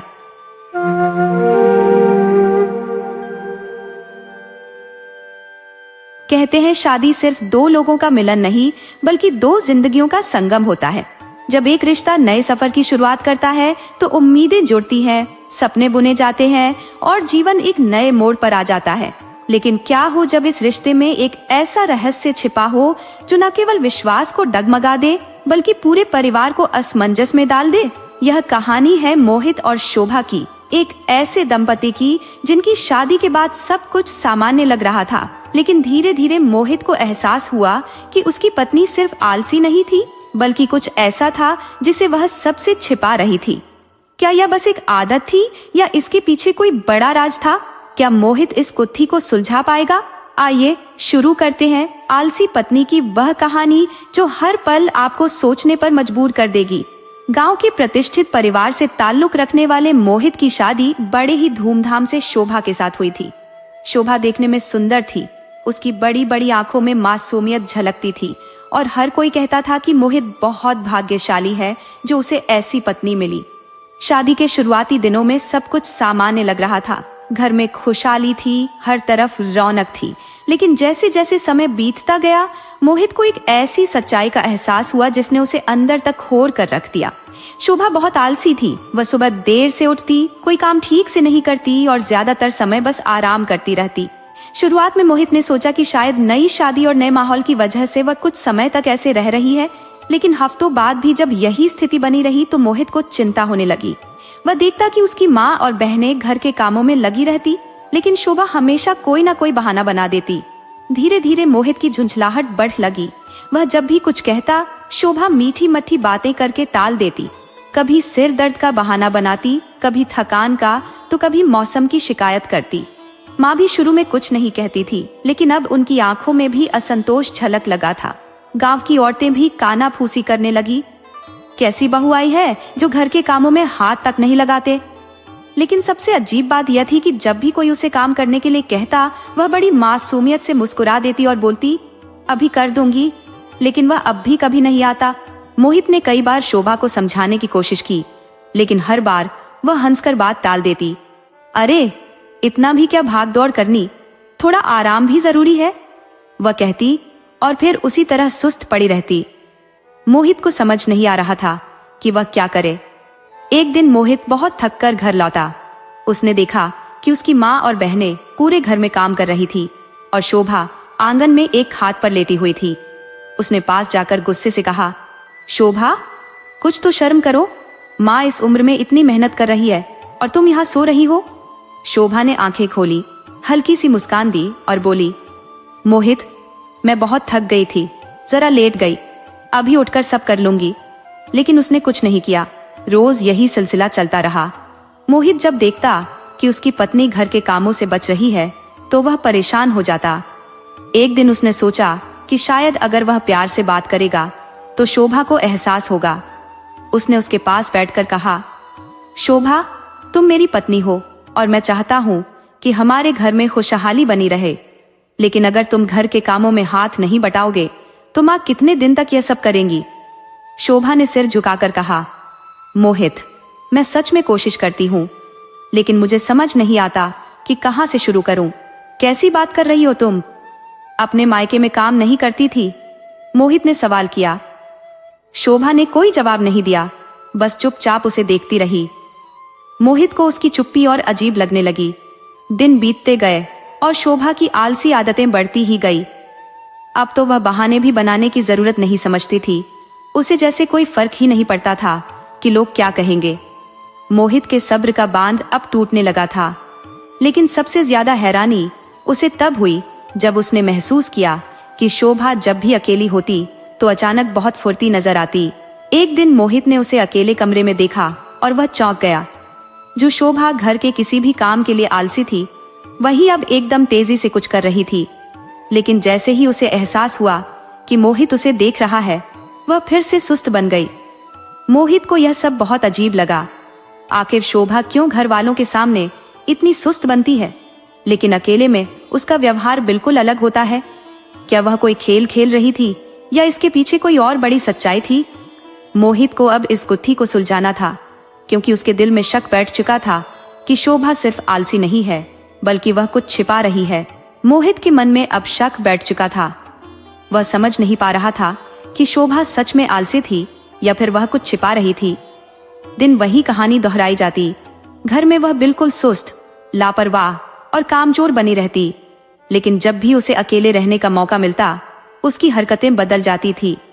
वह अचानक तेज तरार हो जाती, जल्दी जल्दी कुछ करने लगती और जब भी कोई पास आता तुरंत सुस्त पड़ जाती। मोहित ने कई बार उसे टोकने की कोशिश की, लेकिन हर बार वह मीठी मट्ठी बातों से उसे टाल देती।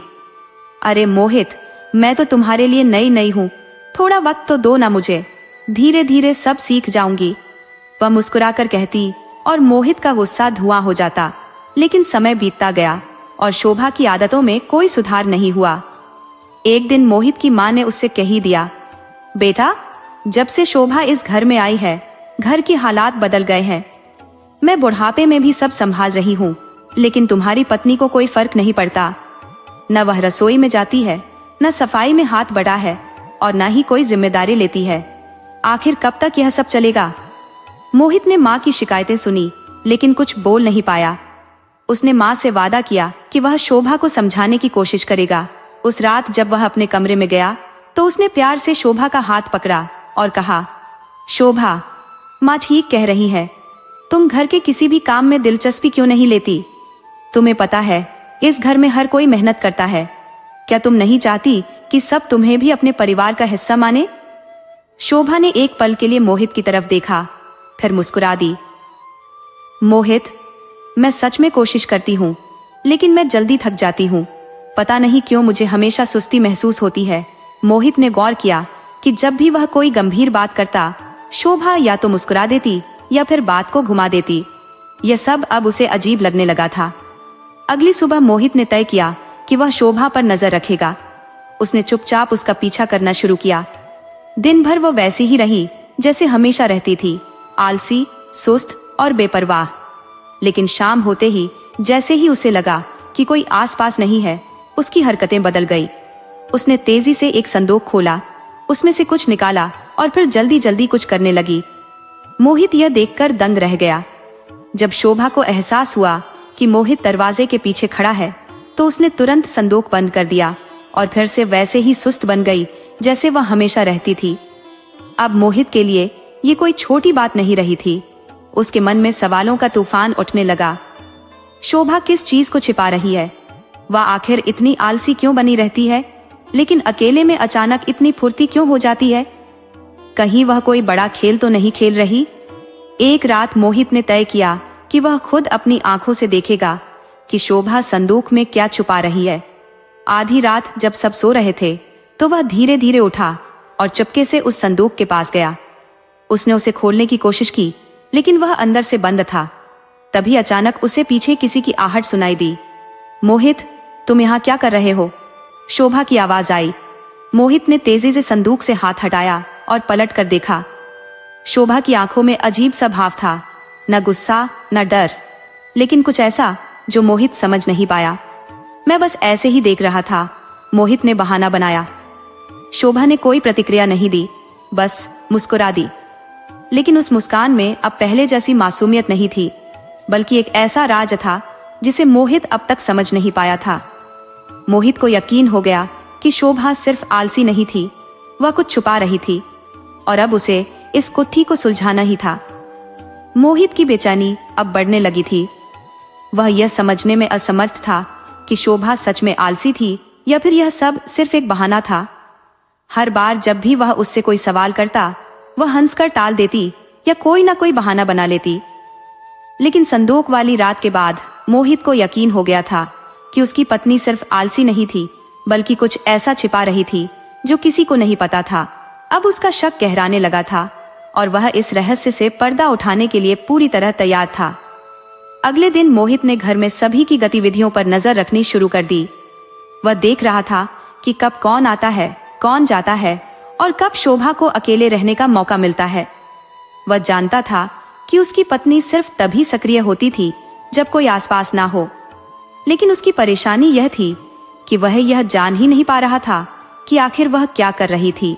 शोभा हमेशा की तरह दिन भर बिस्तर पर पड़ी रहती, आलसी होने का नाटक करती, लेकिन जब भी कोई उसे अकेला छोड़ देता, वह तुरंत उठ जाती और अपने संदूक की ओर जाती। मोहित ने महसूस किया कि वह अक्सर अपने कमरे में अकेले में रहना पसंद करती थी। यह सब कुछ संदेहास्पद था। वह समझ नहीं पा रहा था कि आखिर शोभा इतने बड़े नाटक के पीछे क्या चाहती थी। मोहित ने उस रात तय किया कि वह किसी भी तरह से उस संदूक का रहस्य जानकर रहेगा। आधी रात को जब सब सो गए, तो वह धीरे धीरे उठा और दबे पांव कमरे से बाहर निकल आया। उसने दरवाजे की ओर से देखा कि शोभा अपने संदूक के पास बैठी थी और कुछ कर रही थी। लेकिन जैसे ही मोहित ने पास जाने की कोशिश की, शोभा को आहट मिल गई और उसने तुरंत संदूक बंद कर दिया। वह धीरे से करवट लेकर बिस्तर पर सोने का नाटक करने लगी। मोहित को अब यकीन हो गया था कि शोभा कुछ बड़ा छुपा रही थी। उसे यह भी समझ आ गया था कि वह आसानी से इस राज्य को नहीं खोल सकता, क्योंकि शोभा बहुत सतर्क थी। वह हर वक्त इस बात का ध्यान रखती थी कि कोई उसे ना देखे। मोहित को अब ज्यादा चालाकी से काम लेना था। उसने अगले दिन अपनी मां को बताया कि वह 2 दिन के लिए किसी काम से बाहर जा रहा है, जबकि असल में वह कहीं नहीं जा रहा था। जैसे ही मोहित ने घर से निकलने का नाटक किया, उसने चुपके से खुद को घर के कोने में छिपा लिया, जहां से वह शोभा पर नजर रख सके। कुछ घंटों तक शोभा बिस्तर पर पड़ी रही, लेकिन फिर जब उसे पूरा यकीन हो गया कि मोहित सच में जा चुका है, तो वह अचानक उठी और अपने संदूक की ओर बढ़ी। इस बार मोहित ने उसे अच्छे से देखने के लिए एक जगह बना ली थी, जहां से वह बिना देखे जा सके। शोभा ने संदूक का ताला खोला और अंदर से कुछ निकालने लगी। मोहित देख नहीं पा रहा था कि वह क्या कर रही थी, लेकिन उसने सुना कि शोभा किसी से धीरे धीरे बातें कर रही थी। मोहित के रोंगटे खड़े हो गए। कमरे में तो कोई और नहीं था, फिर शोभा किससे बातें कर रही थी? उसका दिल जोरों से धड़कने लगा। उसने धीरे धीरे झांकने की कोशिश की। उसने देखा कि शोभा के हाथ में एक चमकती हुई चीज थी। वह उसे बड़े प्यार से देख रही थी और कुछ बोल रही थी।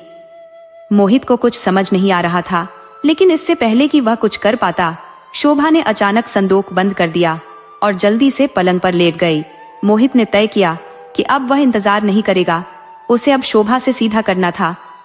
अगले दिन उसने जानबूझकर शोभा को अकेले में पकड़ लिया और उससे पूछा, शोभा, आखिर तुम इतनी आलसी क्यों बनी रहती हो? और वह संदूक, उसमें ऐसा क्या है जिसे तुम सबसे छुपा रही हो? शोभा का चेहरा अचानक सफेद पड़ गया।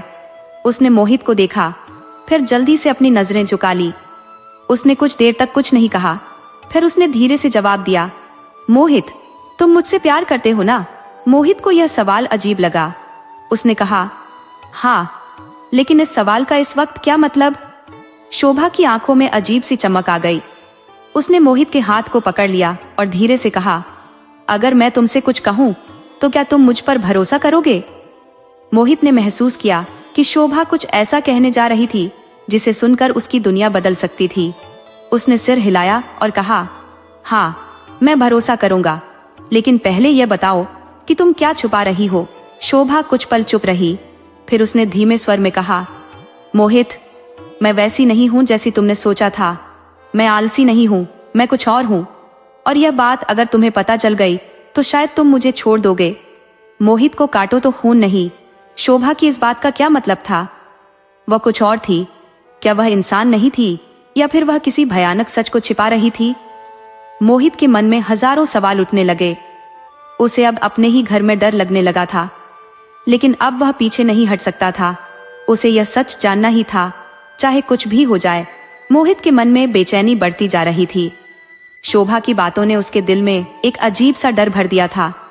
क्या उसकी पत्नी सच में कुछ छुपा रही थी? क्या वह कोई ऐसा सच जानने वाला था जो उसकी पूरी दुनिया बदल सकता था? उस रात मोहित सो नहीं पाया।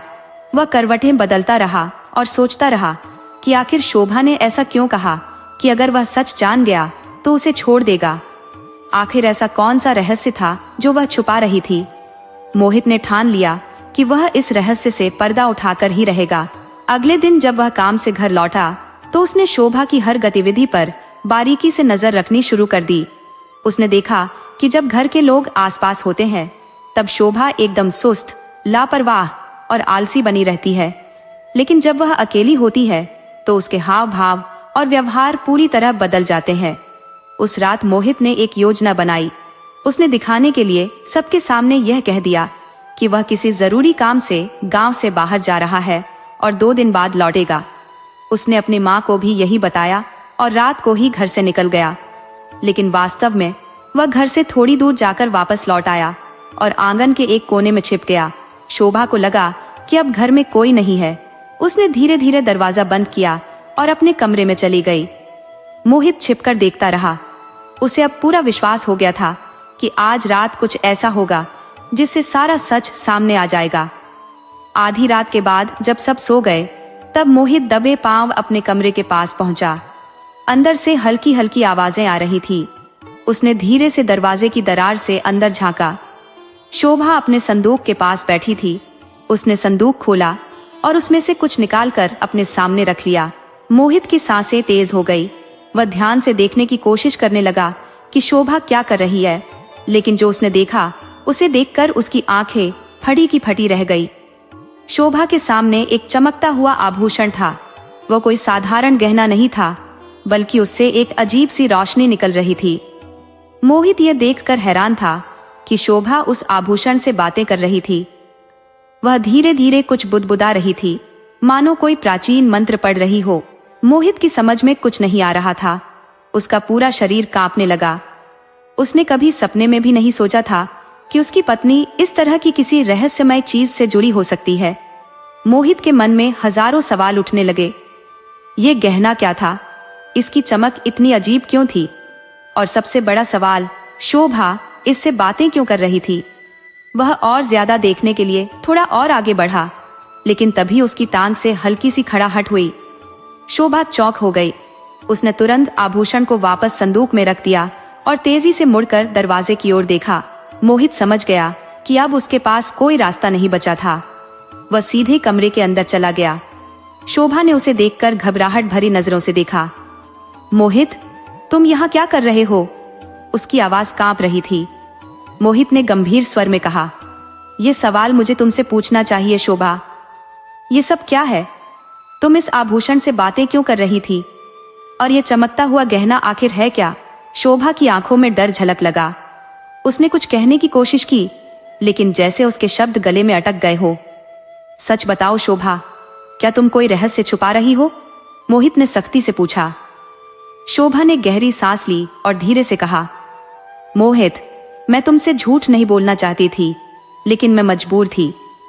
ये आभूषण सिर्फ एक साधारण गहना नहीं है, ये एक शक्ति है। शक्ति? मोहित ने चौंक कर कहा, कैसी शक्ति?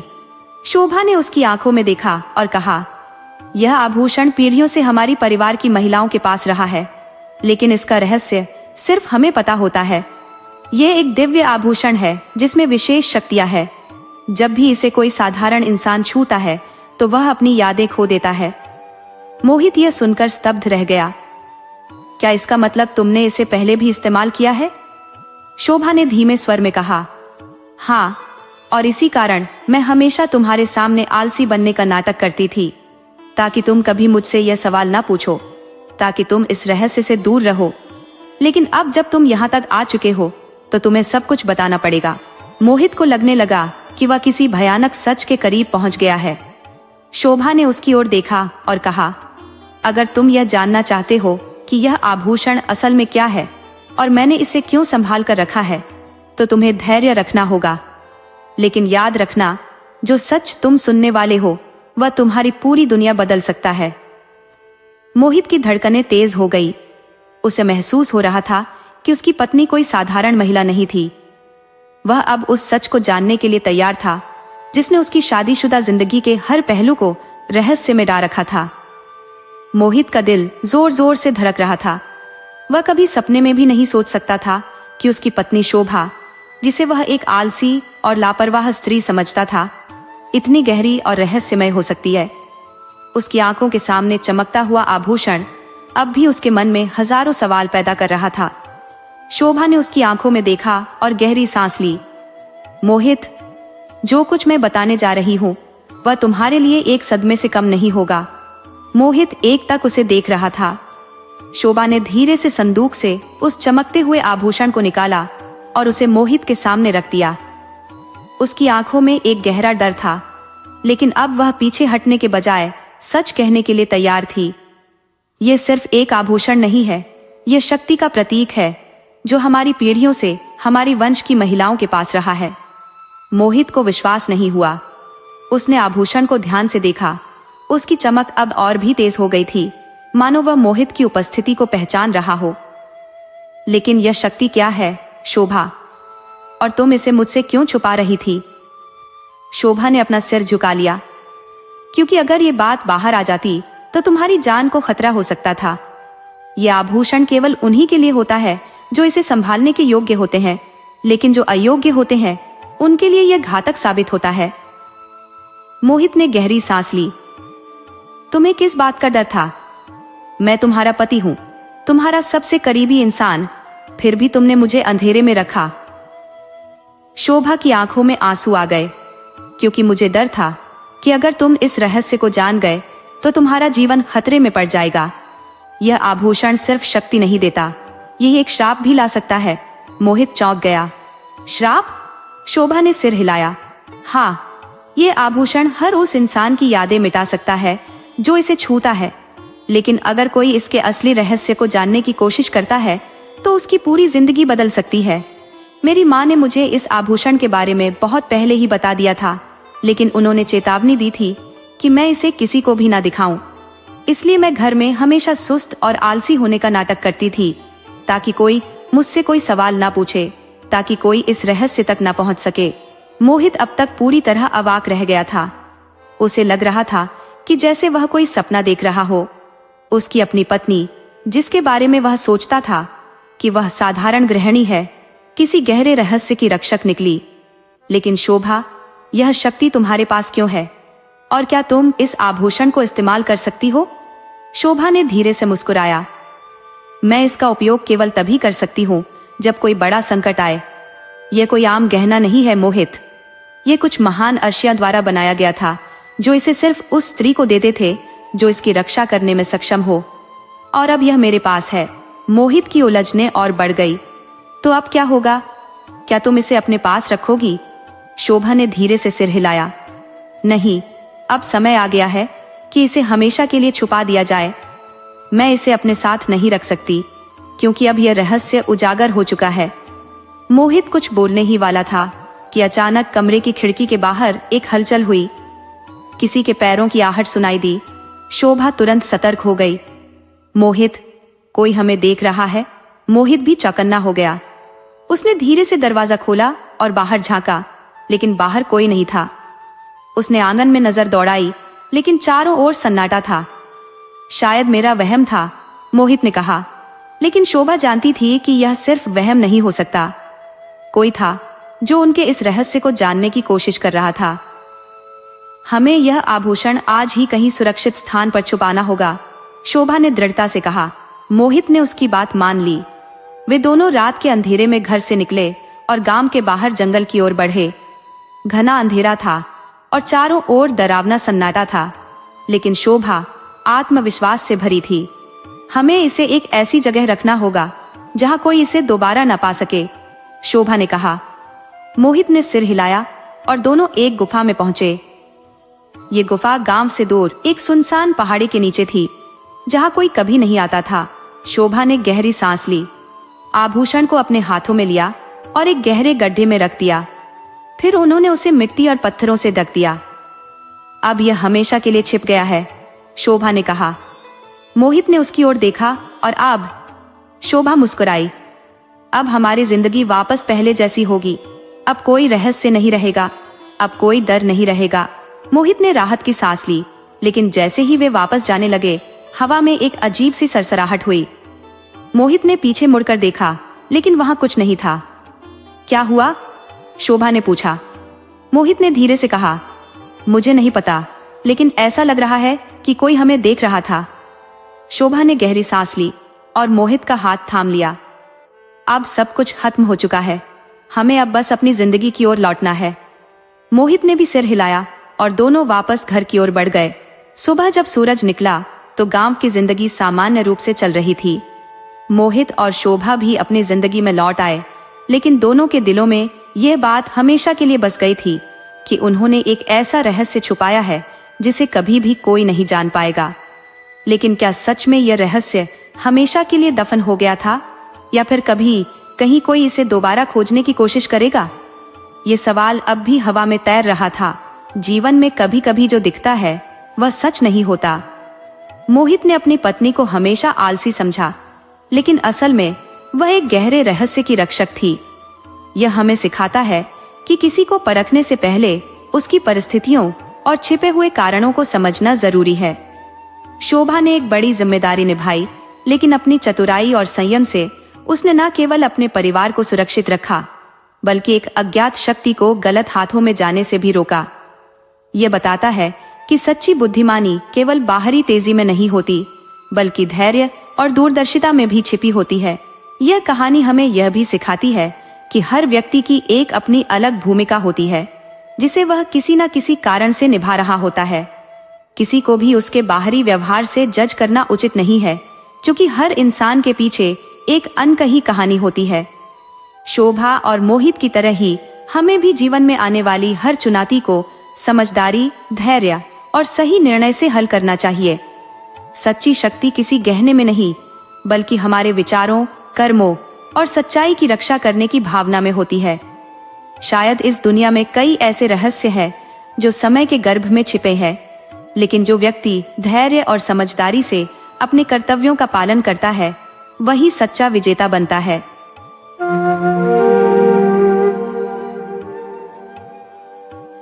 नीलगिरी नामक एक राज्य था, जिसका शासन एक धर्मात्मा राजा राज करते थे। वह सदैव गरीबों और पीड़ितों की मदद में लगे रहते थे, परंतु उन्हें एक बात का अत्यंत दुख था, उनके कोई संतान नहीं थी। उन्होंने समस्त देवी देवताओं की आराधना की, उपवास रखे और यहाँ तक कि दूसरी स्त्री से विवाह भी किया, किंतु संतान प्राप्ति न हो सकी। राजा ने अंततः अपने मंत्री के समक्ष अपना दुख प्रकट किया। मंत्री ने उन्हें सलाह दी कि जो कुछ मानव के वश में था, वह सब आप कर चुके हैं। अब केवल ईश्वर की कृपा से ही कोई चमत्कार हो सकता है। मंत्री ने उन्हें जंगल में तपस्या करने की सलाह दी। राजा मंत्री की सलाह मानकर जंगल में तपस्या करने चल दिए। तपस्या आरंभ करने से पूर्व ही उन्हें एक वटवृक्ष के नीचे एक ऋषि दिखाई दिए। राजा ने उन्हें प्रणाम किया और जंगल आने का कारण बताया। ऋषि ने राजा के दुख को समझा और पास स्थित एक फलदार वृक्ष की ओर इशारा कर 2 फल तोड़कर लाने को कहा। साथ ही राजा से एक वचन लिया कि दोनों रानियों में से एक एक को एक एक फल देने के बाद बड़े बेटे को ऋषि को सौंपना होगा। राजा ने वचन दे दिया और फल तोड़ने के लिए पेड़ पर चढ़ गए। वृक्ष पर अनेकों फल लगे हुए थे। राजा ने सोचा, अधिक फल तोड़ने पर अधिक संतानें होंगी और बड़े बेटे को ऋषि को देने में कोई कठिनाई नहीं होगी। उन्होंने कई फल तोड़े, परंतु नीचे उतरते समय उनके पास सिर्फ 2 ही फल बचे। अंततः राजा ने उन 2 फलों को रानियों में बांट दिया। कुछ समय पश्चात दोनों रानियों ने संतान को जन्म दिया। एक अद्भुत घटना यह हुई कि बड़ी रानी ने मानव की बजाय एक शंख को जन्म दिया और छोटी रानी ने एक सुंदर पुत्र को जन्म दिया। राजा को छोटी रानी से अधिक प्रेम था, इसलिए वह उसकी संतान से ज्यादा स्नेह करते थे और बड़ी रानी से दूरी बना ली। वचन के अनुसार ऋषि अपना अधिकार मांगने आए। बड़ी रानी ने शंख को जन्म दिया था, परंतु उसकी ममता उससे जुड़ी हुई थी। ऋषि के आने पर वह रानी विनती करती है कि शंख को कुछ समय बड़ा होने दीजिए, उसके बाद उसे ले जाइए। ऋषि ने उसकी प्रार्थना स्वीकार कर ली। इस बीच एक अजीब घटना घटित होने लगी। हर रात रानी एक बर्तन में दूध रखती, परंतु सुबह होने पर वह बर्तन खाली मिलता। एक दिन रानी जाग रही थी और रात के 12 बजने के बाद उसने एक विचित्र घटना देखी। शंख, जो कि उसका बेटा था, उसमें से एक सुंदर राजकुमार बाहर निकला। वहां रखा हुआ सारा दूध पीकर फिर से शंख में समा गया। यह घटना कई दिनों तक चलती रही। एक दिन रानी भावुक हो गई और उसने शंख को उठाकर खूब प्यार किया। एक रात जब राजकुमार शंख से बाहर निकला और दूध पीकर लौटने लगा, उसने देखा कि उसकी माँ ने शंख को वहां से हटा दिया है। विवश होकर वह अपनी माँ से कहता है, माँ, आपने शंख को क्यों हटा दिया? मुझे अभी इसमें रहकर बढ़ना था। परिस्थिति के चलते कुछ नहीं किया जा सकता था। फिर ऋषि राजा के पास आए और उन्हें उनका वचन याद दिलाया। इस बीच जो कुछ महल में घटित हो रहा था, उससे राजा अनभिज्ञ थे। ऋषि ने राजकुमार को साथ ले लिया। जब रानी को यह ज्ञात हुआ तो राजकुमार ने स्वयं आगे बढ़कर अपनी माँ को शांत किया। ऋषि राजकुमार को लेकर जंगल, मैदान, पहाड़ आदि मार्गों से होते हुए एक बड़ी गुफा के पास पहुंचे। ऋषि ने राजकुमार को गुफा के अंदर ले जाकर देवी माँ की मूर्ति दिखाई और बताया कि वह रोज इस मूर्ति की पूजा करते हैं। एक दिन ऋषि ने राजकुमार को बुलाया और कहा, मैं नदी में स्नान करके लौटूंगा, तब तक तुम यहाँ सफाई कर दो। इतना कहकर वे नदी की ओर निकल गए। राजकुमार को पहली बार अकेले रहने का अवसर मिला। यह सोचकर कि उसके पास काफी समय है, उसने थोड़ी देर के लिए गुफा में घूमना शुरू किया। गुफा के एक कोने में उसे एक छेद दिखाई दिया, जिसमें से वह सहजता से अंदर घुस गया। अंदर जाने पर उसे अपनी आंखों पर विश्वास नहीं हुआ। चारों तरफ कई मुंड गले के ऊपरी भाग लटके हुए थे, जो उसे देखकर हंसने लगे। राजकुमार जरूर डर गया, परंतु उसने हिम्मत करके पूछा, तुम लोग इस तरह क्यों लटके हुए हो? तुम्हारा धड़ कहाँ है? मुझे देखो, मैं कैसा लगता हूँ। मुंड ने जवाब दिया, तुम्हें देखकर हमें दया आ रही है। तुम्हें धोखा हुआ है। हमें भी यह ऋषि धोखा देकर यहाँ लाया था। काली माँ के प्रत्यक्ष दर्शन के लिए उसने हमारी बलि दी थी। उसी तरह उसने 100 राजकुमारों की बलि चढ़ाने की प्रतिज्ञा की है। तुम्हारा शोभा नंबर है। उसका कहना है कि 100वीं बलि पर काली माँ दर्शन देकर उसकी मांग पूरी करेंगी। राजकुमार को यह सुनकर गहरा आघात लगा, लेकिन उसने हिम्मत नहीं हारी। राजकुमार घबराहट में मुंडों से सलाह मांगता है, अपने को बचाने के लिए मुझे अब क्या करना होगा? मुंड जवाब देते हैं, तुम हम पर विश्वास करो और हमारा कहना मानो, हम तुम्हारा मार्गदर्शन करेंगे। मुंडों ने कहा, जब वह ऋषि यहाँ आकर तुमसे झाड़ू लगाने को कहेगा तो तुम कहो कि मुझे नहीं आता। आप एक बार करके दिखा दो, फिर मैं सीख लूंगा। वह झाड़ू लगाने के बाद तुमसे पूछा करने को कहेगा, तब भी तुम कहो कि मुझे नहीं आता। आप एक बार करके दिखा दो, फिर मैं सीख जाऊंगा। जब वह पूछा कर रहा हो, तब तुम काली माँ के हाथ से तलवार खींचकर ऋषि का गला काट देना। काली माँ तब तुम्हें ही दर्शन देगी। राजकुमार ने मुंडों से कहा, मैं बिल्कुल वैसा ही करूंगा। ऋषि नदी में स्नान करके लौटते समय पूजा के लिए फूल लेकर आता है। राजकुमार उसके आने तक दीवार के सहारे खड़ा रहता है। ऋषि को गुस्सा आता है और वह लड़के से झाड़ू लगाने को कहता है। राजकुमार कहता है, मैं झाड़ू लगाना नहीं जानता। आप एक बार करके दिखा दो, फिर मैं झाड़ू लगाऊंगा। मजबूर होकर ऋषि झाड़ू लगाता है। फिर लड़के से कहता है, देखो मैंने झाड़ू लगा दी, अब तुम्हें पानी से पूछा करना है। लड़का कहता है, मैं पूछा करना नहीं जानता, आप करके दिखा दो, फिर मैं सीख जाऊंगा। लड़के की बातों से ऋषि को गुस्सा तो आता है, मगर वह अपने गुस्से को निगलकर पूछा करने लगता है। राजकुमार सही समय का इंतजार करता है और तुरंत काली माँ के हाथ से तलवार खींचकर ऋषि के सिर पर मार देता है। ऋषि का सिर धड़ से अलग हो जाता है। काली माँ प्रत्यक्ष दर्शन देकर राजकुमार से पूछती है, बेटा मैं तुम्हारी सेवा से संतुष्ट हूँ, मांग तुझे क्या चाहिए? राजकुमार काली माँ से कहता है, माँ सबसे पहले तुम इन 99 राजकुमारों को पुनर्जीवित कर दो। देवी कहती है, ऐसा ही होगा। काली माँ के ऐसा कहते ही वे सब राजकुमार प्राण प्राप्त कर लेते हैं। वे सभी राजकुमार आभार व्यक्त कर प्रणाम करते हैं और अपने अपने देश के लिए रवाना हो जाते हैं। काली माँ फिर पूछती है, बेटा तुम्हें दूसरा कौन सा वरदान चाहिए? राजकुमार विनम्र होकर काली माँ से कहता है, माँ मुझे ऐसा वरदान दो कि मैं जब भी तुम्हें देखना चाहूं आप मेरे सामने प्रकट हो जाए। काली माँ कहती है, ठीक है ऐसा ही होगा। इसके बाद काली माँ अदृश्य हो जाती है। राजकुमार अब ऋषि की त्वचा ओढ़कर आगे बढ़ता है। उसकी अजीब सी गंध से आकर्षित होकर मक्खियां मंडराने लगती है। तब जो भी इंसान उधर से गुजरता है वह उसे देखकर मक्खी चिपका कहकर बुलाता है। इस बीच पड़ोसी राज्य के राजा की 5 पुत्रियां थी। सभी बालिकाएं यौवन की दहलीज पर खड़ी थी और विवाह योग्य थी। एक दिन राजा ने उन 5 को बुलाकर पूछा, तुम लोगों को मायका प्रिय है या ससुराल? पहली 4 लड़कियों ने उत्तर दिया कि उन्हें मायका ही पसंद है, लेकिन 5वीं पुत्री का जवाब भिन्न था। उसने कहा, माता पिता सभी के सुखी रहते हैं, इसलिए मुझे ससुराल ही अच्छा लगेगा। राजा को 5वीं पुत्री का जवाब अत्यंत खराब लगा और वह क्रोधित हो गया। उसने कहा, अब मैं तुम्हें दंडित करूंगा ताकि तुम्हें मायके का महत्व समझ आए। साथ ही राजा ने अपने मंत्री को बुलाकर पहली 4 लड़कियों के लिए सुंदर सुंदर रिश्ते ढूंढ लाने का आदेश दिया। 5वीं लड़की के बारे में राजा ने कहा, तुम उसके लिए ऐसा वर ढूंढो जो एक एक पैसे का मोहताज हो और यह कार्य राजमहल की सेविकाएं स्वयं करें। मंत्री ने सेविकाओं को ऐसा व्यक्ति ढूंढने का निर्देश दिया। लंबी तलाश के बाद सेविकाओं को एक पेड़ के नीचे बैठे सुखी वासी खाने वाले एक व्यक्ति को पाया। राजा की इच्छा के अनुसार इस व्यक्ति को छोटी लड़की के योग्य मानकर सेविकाएं उसे राजा के पास ले आईं। राजा ने भी इसे अपनी बेटी के लिए उचित समझकर उसके साथ अपनी छोटी बेटी का विवाह करवा दिया। पहली 4 लड़कियों की शादी बड़े धूमधाम से हुई और वे अपने पिता के साथ राजमहल में ही आराम से रहीं।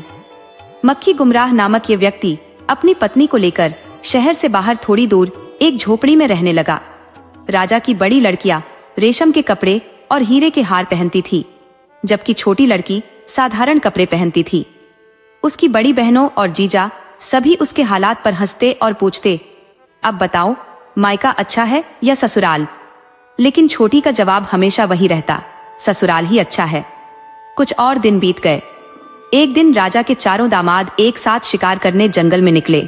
उन्होंने पहले से इस सूचना को ढिंढोरा पिटवाया। यह खबर मक्खी गुमराह को भी पता चली। उसने अपनी पत्नी को बुलाकर कहा, सुनो, मेरे चारों साढ़ू भाई शिकार करने जंगल जा रहे हैं। उनके साथ जाने की मेरी भी इच्छा हो रही है। अपने पिता के पास जाकर इसके लिए आवश्यक सभी चीजें मांग लो। पति की बात को वे टाल नहीं पाई, इसलिए वह पिता के घर जाकर खड़ी हो गई। उसका पिता पूछता है, कैसे आई? बताओ।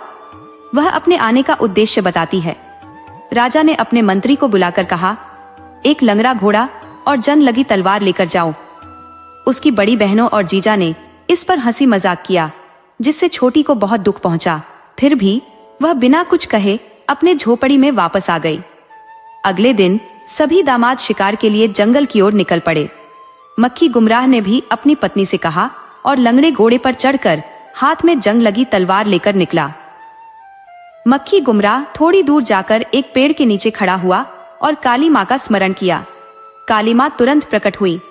मक्खी गुमराह ने कहा, माँ, मुझे आसमान में उड़ने वाला एक घोड़ा और एक वज्र चाहिए। काली माँ ने स्वीकार करते हुए दोनों चीजें उसे प्रदान की। इसके बाद मक्खी गुमराह ने कहा, इस जंगल के सभी जीव जंतु मेरे सामने आकर खड़े हो जाएं। काली माँ ने इसे भी स्वीकार किया और अदृश्य हो गई। राजकुमार ने ऋषि के शरीर को उतारकर पास के एक पेड़ पर रख दिया। फिर वह आसमान में उड़ने वाले घोड़े पर चढ़कर वज्र हाथ में लिए जंगल में उतरा।